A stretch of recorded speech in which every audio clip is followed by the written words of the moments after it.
Ano 64 depois de Cristo, incêndio de Roma.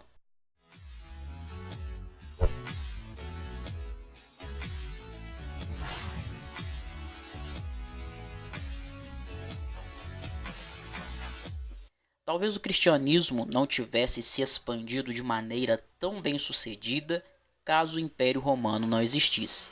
Existiam diversos elementos com o intuito de unificar o Império Romano: construção de estradas, o que facilitava as viagens, a língua grega sendo falada em todo o Império e o exército romano mantendo a paz. Tudo isso contribuiu muito para a propagação contínua e crescente da fé cristã.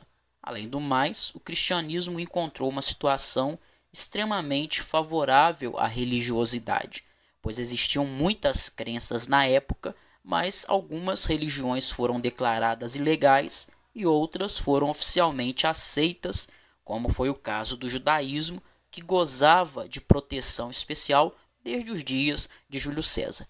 Desse modo, os missionários cristãos foram grandemente favorecidos, pois eles viajavam por todo o império levando a mensagem do evangelho às pessoas nas sinagogas judaicas, nos cortiços e nos assentamentos dos artesãos, os quais tinham migrado para grandes cidades de Roma, como Corinto, Atenas, Alexandria.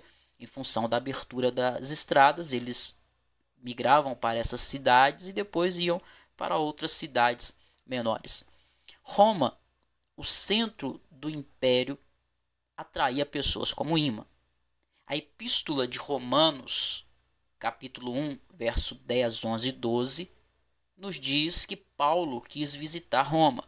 Quando Paulo escreve esta carta, ele já saudava diversos irmãos de Roma pelo nome, conforme se confere em Romanos 16, 3 ao 15, provavelmente porque Paulo já os havia encontrado antes. Paulo chega a Roma acorrentado. O livro de Atos termina contando que Paulo estava em uma espécie de prisão domiciliar e ali em sua casa ele ensinava o evangelho aos seus convidados. A tradição conta que Pedro também passou algum tempo na igreja de Roma e ali, debaixo da liderança de Paulo e de Pedro, a igreja se fortaleceu e viu a conversão de nobres, soldados, artesãos e servos. Durante 30 anos, Roma pensava que o cristianismo era apenas mais uma extensão do judaísmo. Pensava que o cristianismo era apenas uma seita judaica e, por isso, nenhum tipo de perseguição contra o cristianismo. Mas por volta do ano 64, os oficiais romanos começaram a perceber que o cristianismo era diferente do judaísmo.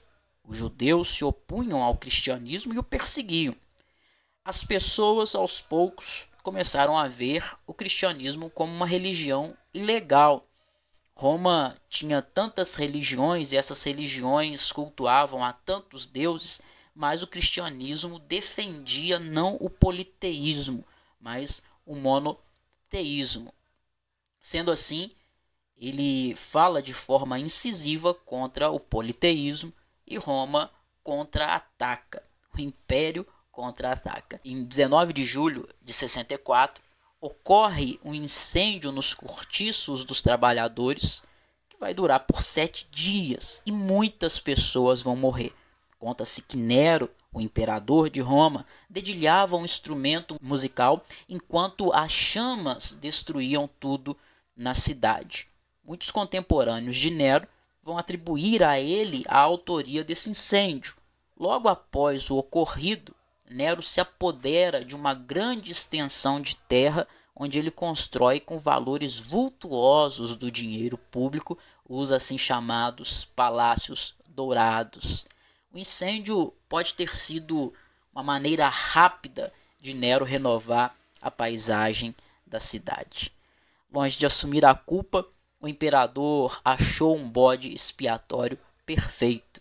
Ele disse que os cristãos haviam incendiado Roma e jura persegui-los e matá-los. Ele queimou e crucificou vários cristãos. Seus corpos eram usados como tochas, colocados ao longo das estradas romanas para iluminá-las. Outros eram vestidos com peles de animais e destroçados por cães nas arenas romanas. Segundo a tradição, Pedro e Paulo teriam sido martirizados na perseguição de Nero. Paulo foi decapitado e Pedro foi crucificado de cabeça para baixo.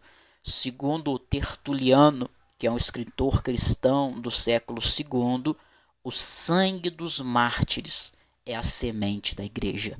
O sangue dos mártires é a semente da igreja. Sempre que a perseguição surgia, o número de conversões aumentava.